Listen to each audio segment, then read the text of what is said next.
Hey everyone, and welcome back to That Disney Girl, and today we're going to be talking all about Port Orleans French Quarter.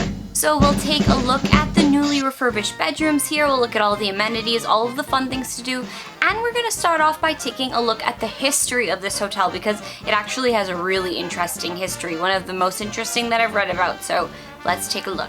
So in 1982, Vice President of the Walt Disney Company, Dick Nunes, started to state that he wanted to build up this steamboat restaurant, and it was gonna start to happen around the Lake Buena Vista area, which after many developments we now know today as Disney Springs. This expansion was actually supposed to have a 2-level resort that was going to be New Orleans themed. It was going to be on the water, very relaxing, and it was going to connect to this whole kind of eatery shopping area. So with all of the low attendance figures in the 80s, the fact that Epcot wasn't doing too well, this didn't end up materializing, but later on we kind of see something along the lines of this when we see Disney's Boardwalk open. And with the design of all of these deluxe resorts starting to spring up, Eisner decided that he was going to start creating a more moderately priced resort like the Moderates, which we know today. And the first one that was created was, of course, Caribbean Beach. And following that, they decided to go back to this idea of New Orleans and establish the second one as Port Orleans. So on May 17th, 1991, Port Orleans opened its doors to the public, and it started off with just about 432 rooms. After some renovations and some more construction, it ended up having 1,008 rooms, but it still wasn't this huge expansive area that we know today. By expansive, I mean basically 2 resorts in one.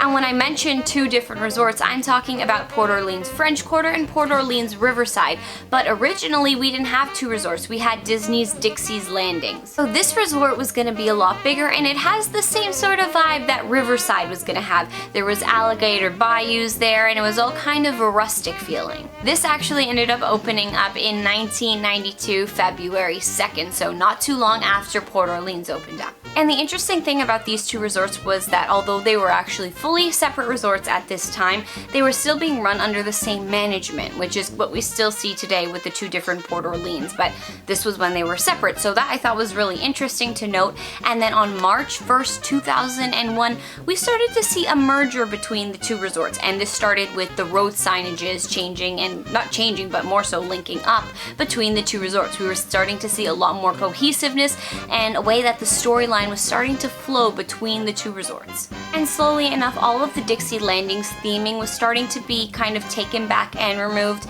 and although no one's really actually explained why this whole merger started to happen, there are a lot of rumors that it probably was because of the slavery undertones about the cotton plantains that happened with the whole Dixie Landings terminology and backstory of that resort. So that may be a reason, but I'm not 100% sure. It's just something that I read about. So then this is when the name changes started to happen. The Port Orleans that was originally there was going to be French Quarter, and then Dixie's Landings became Port Orleans Riverside, and now this became the largest resort on Disney property with over 3,050 rooms. Something that I think is so cool is that when these 2 resorts merged, they started something called the Sassagoula Times, and inside of the Sassagoula Times you were kind of getting this newsletter, but it was shaped almost as a newspaper.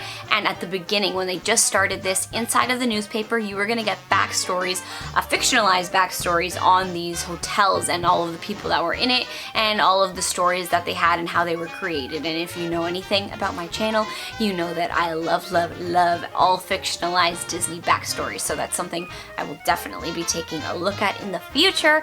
But although that was something that I thought was really cool that they started with, it's not something that they continued with. Eventually, these newspaper looking things started to just be things that explained what the hotel was. So basically, all the information you can find out on the Disney website, you know, times that restaurants were open or pools or different amenities you could do, that was all going to be on top of this newspaper, the Sassagoula Times. And although that's not as cool as a fictionalized backstory, I think that it does definitely cater to the theming. I wish it's something that I still saw today, and maybe there are places you can still get it today inside of Port Orleans, but when I was there on my stay, I didn't see it, but I thought it was really cool to worth and mention that this was something that they used to do. So now let's talk about the contemporary version of Port Orleans French Quarter.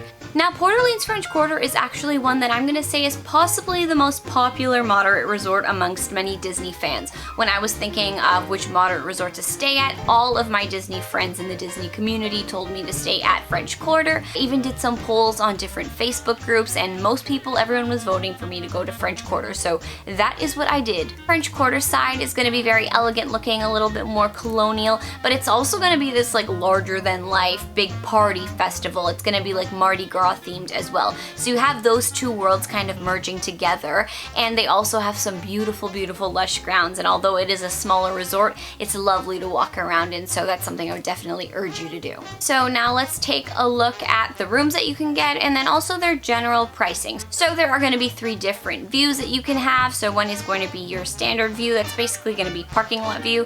Then you can get a garden view. This is kind of going to be like a view of the streets that you're in, because it kind of looks like you're walking through these streets when you're on the grounds. And then a water view, which was going to either be of the river or possibly of the pool.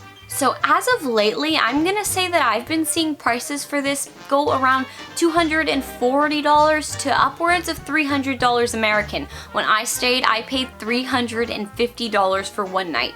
Now this wasn't with any discounts because all of the discounts were gone at this point, but it is worth noting that it was really expensive. It was the most expensive out of all the moderate resorts when I was looking.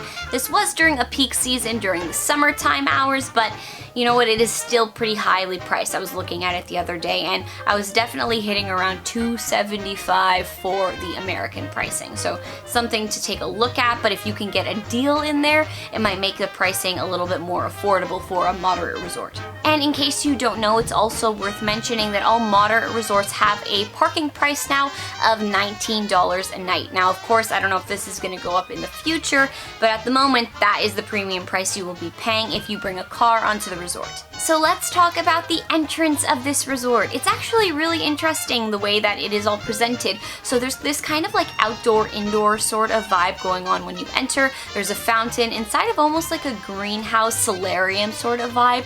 And then when you look to your right, that's where all the check-in desks are, and it's a lot more elegant and grand, almost like you're going to a masquerade ball. And then on the left side is where you're gonna get the eateries as well as the gift shops. And in that side, it's starting to look like a lot more of a party, not as elegant. So you can kind of see the story that the resort is trying to tell you, that although you're going to start in the ball, as you move along the resort, you're going to get to kind of go into the life of these people and head towards the after party. So if you take advantage of the Magical Express is a bus that is going to take you from the Orlando airport all the way to whatever Disney resort that you are staying at.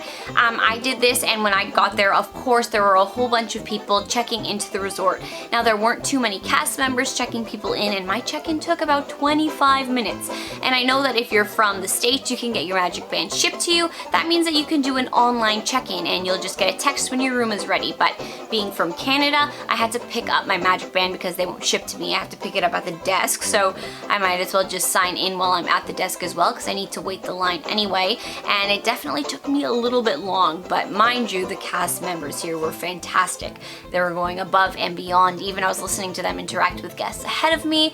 It was definitely very magical, and you could tell that they really liked their job and they were really trying to make you have a good time instead of just going through the motions, which I've definitely seen in other resorts, especially when there's a big long line. Okay, so now you've checked in and you're gonna head towards your hotel room. So you're gonna go to the back of that solarium area, and there are a whole bunch of doors, you can't miss it, and that's gonna lead you to the whole back of the resort. And in the back of the resort, you're gonna see some lovely lush gardens, palm trees that are just springing up everywhere, but in perfect symmetry. There's gonna be fun masks on the resort wall, and then straight ahead of you, you're gonna see some alligators all playing instruments, and you're definitely gonna start to get that party vibe, and that is going to be leading you to the pool.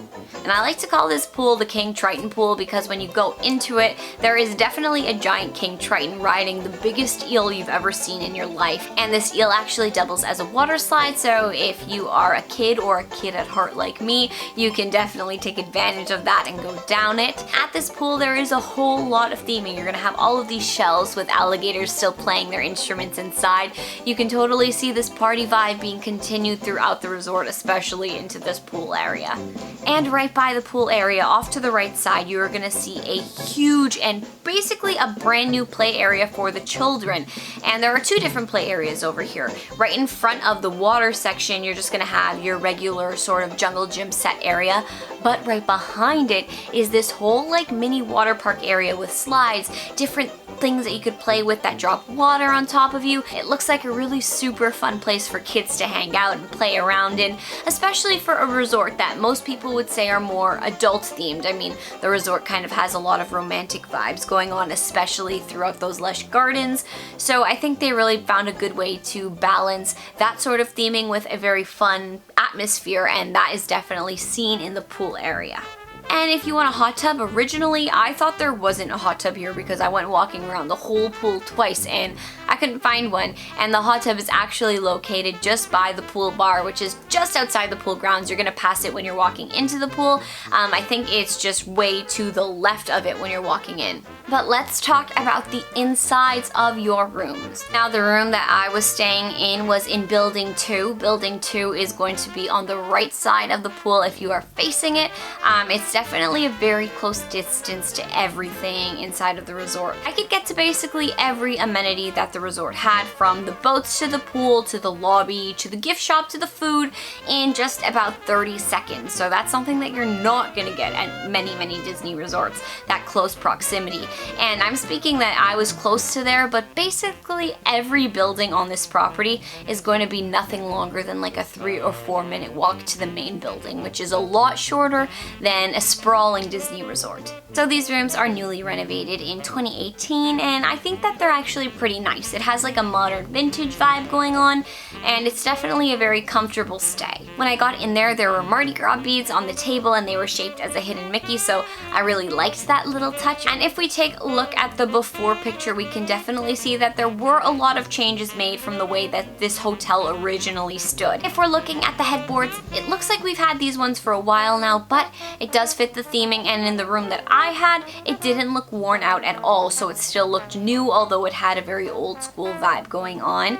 And now we don't have all of that terrible wallpaper, we just have an accent wall that's kind of like a seafoam green, very calming. And with the renovation came the removal of carpets, so now we're not going to have those horrible carpets. We're going to have some beautiful laminate flooring, which is something that I'm very glad to see Disney starting to do in all of their renovations. Although in this one we're going to get a little bit of texture going on, so it's going to be a laminate flooring, but it kind of has like a dark trim going on in the midsection of the room, so that kind of just enhances, I think, the colonial and French Quarter vibe that it has going on. But you be the judge of that, you let me know if you agree. And of course there's going to be new lighting, new bedding, maybe some new TV stands, and definitely some brand new flat screen TVs. This room does come in at a decent size of 314 square feet, so that's going to be a lot larger than the Valley Resort. So if you're a family of 4, that's definitely something to consider if you want that space of getting ready in the morning. So the before pictures of the bathroom I don't think were too terrible, but as we see the upgrade,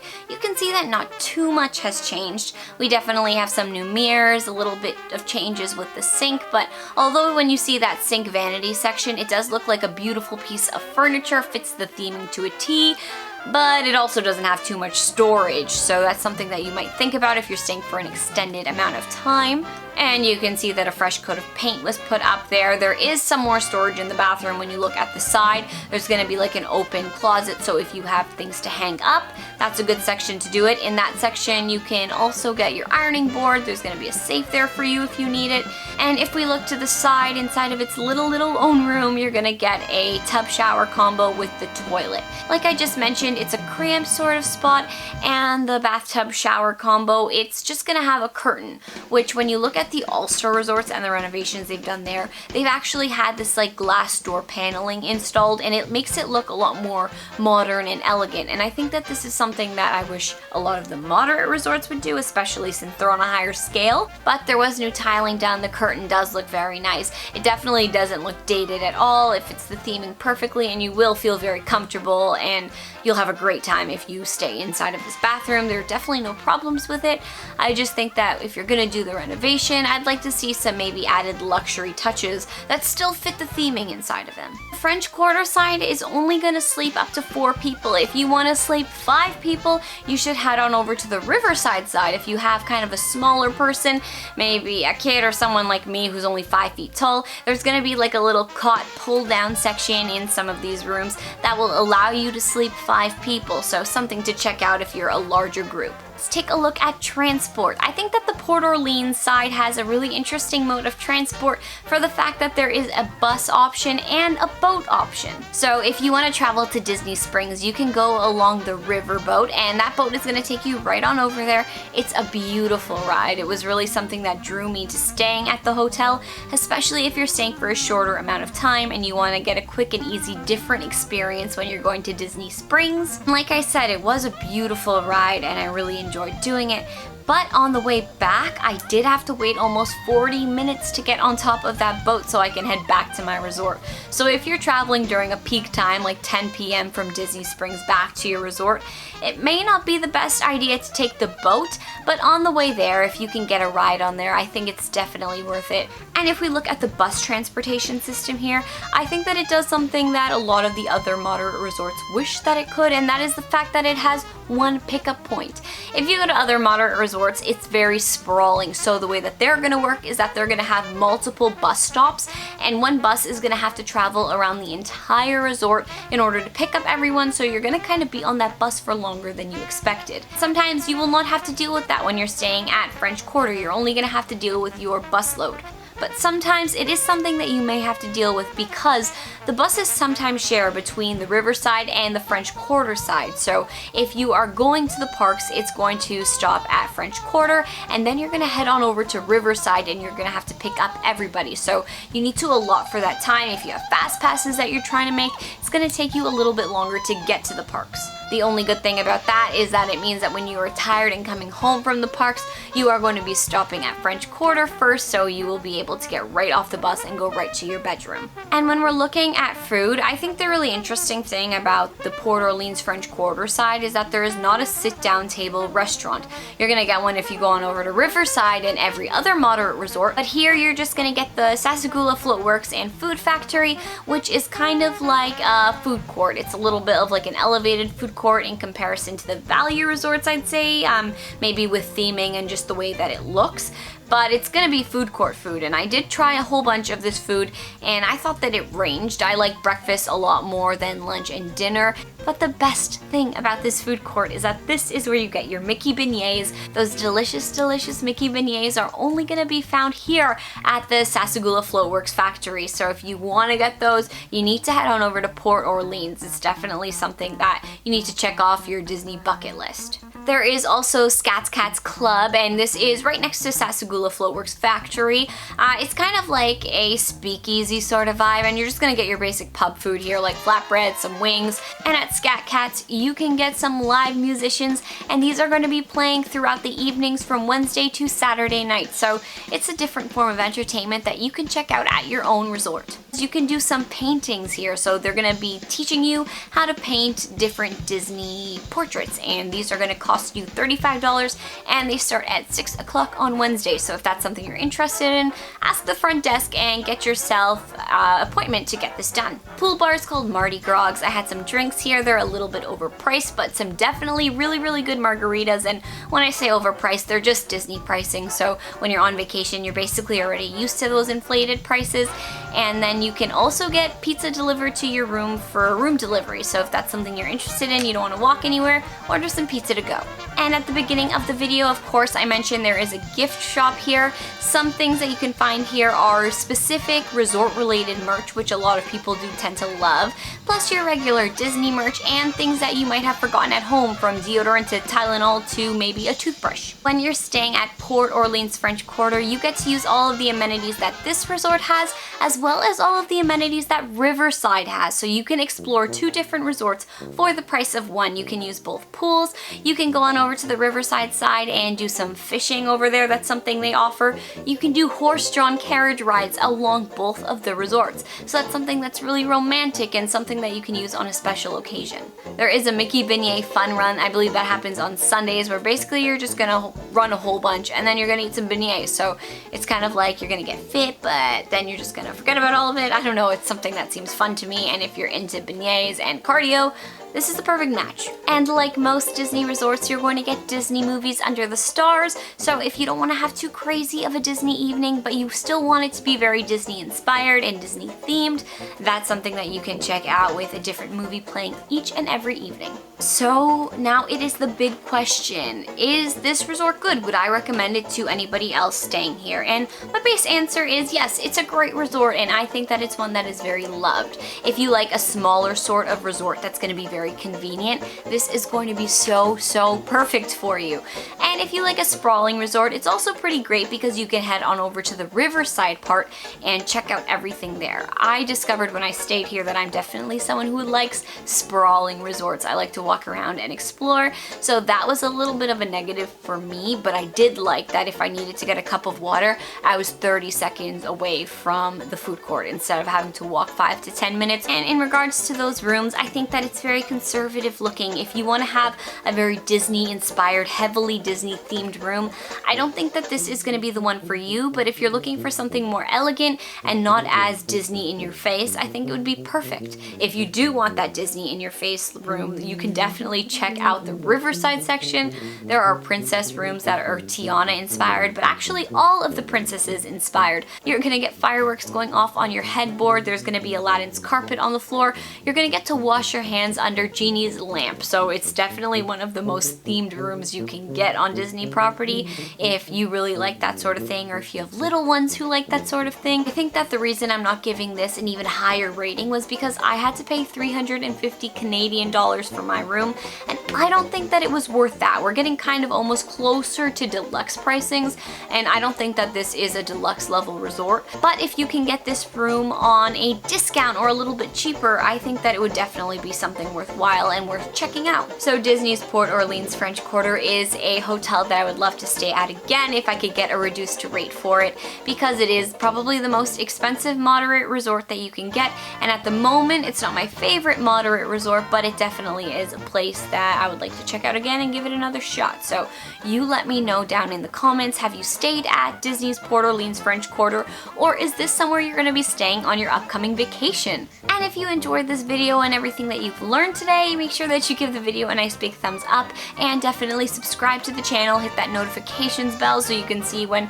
you got some fun Disney content coming your way, and check out the rest of my channel. Definitely lots of Disney history, theories, and facts, so if you want to ignite that Disney nerd inside of yourself, definitely a great place to start. But for now, this is it, so I will see you all real soon. Okay, bye everyone!